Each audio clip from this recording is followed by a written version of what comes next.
தேர்வை ரத்து செய்ய போறோம், கையெழுத்து போடுங்கன்னு கையெழுத்து வாங்கினாங்க, எல்லாத்தையும் வாங்கினாங்க.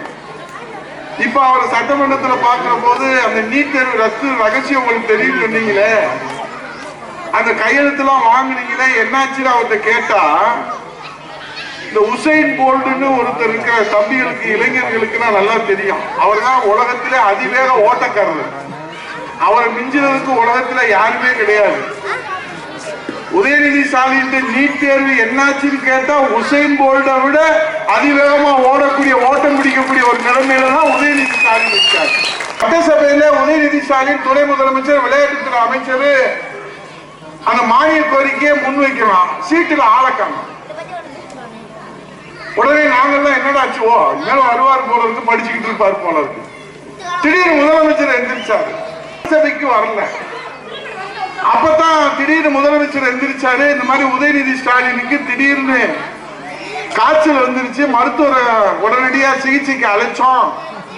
மருத்துவர் சொன்னாரு உதயநிதி ஸ்டாலினுக்கு காய்ச்சல் தீவிரமா இருக்கு, அதனால அவர் ஓய்வு எடுக்கணும்னு மருத்துவர் சொன்னதுனால அவர் வீட்டுல ஓய்வு எடுக்கிறாரு. அவருக்கு பதிலா நான் இந்த மானிய கோரிக்கையை சட்டசபையில தாக்கல் செய்தேன்.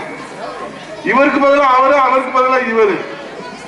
இப்ப என்னது, எப்படி காய்ச்சல் வந்துச்சு ஒரே நாள்ல, எப்படா ஒருத்தர் காய்ச்சல் வந்து ஒரே நாள்ல எப்படா போச்சுன்னு பார்த்தா, டெல்லிக்கு போன உடனே உதயநிதி ஸ்டாலினுக்கு காய்ச்சல் வந்துச்சு. யார் டெல்லிக்கு போன உடனே?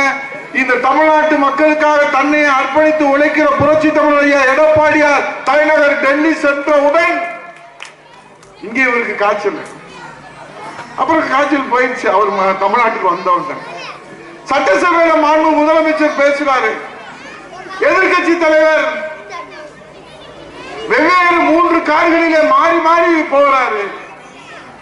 ஒரு முதலமைச்சர் பார்க்க வேண்டிய வேலை அது.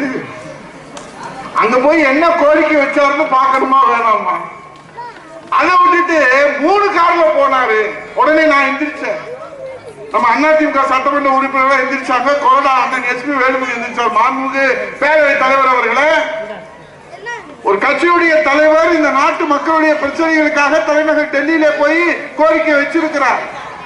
முதலமைச்சரும் வேண்டுகோள் வைத்தார், அவரும் நன்றி சொல்லியிருக்கார், அது அவருடைய பெருந்தன்மை.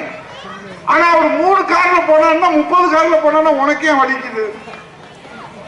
உள்துறை மந்திரியை பார்த்து தமிழ்நாட்டு மக்களுக்கு கேட்க வேண்டிய கோரிக்கை நம்ம கேட்க முடியாத, நம்ம செய்ய முடியாத, நம்ம நினைச்சு பார்க்க முடியாததை இந்த சாமானியர் எதிர்கட்சி தலைவராக இருந்தும் செய்து முடித்து விட்டார் புரட்சி தமிழர் ஐயா எடப்பாடியார் என்கிற அரசியல் காழ்ப்புணர்வு.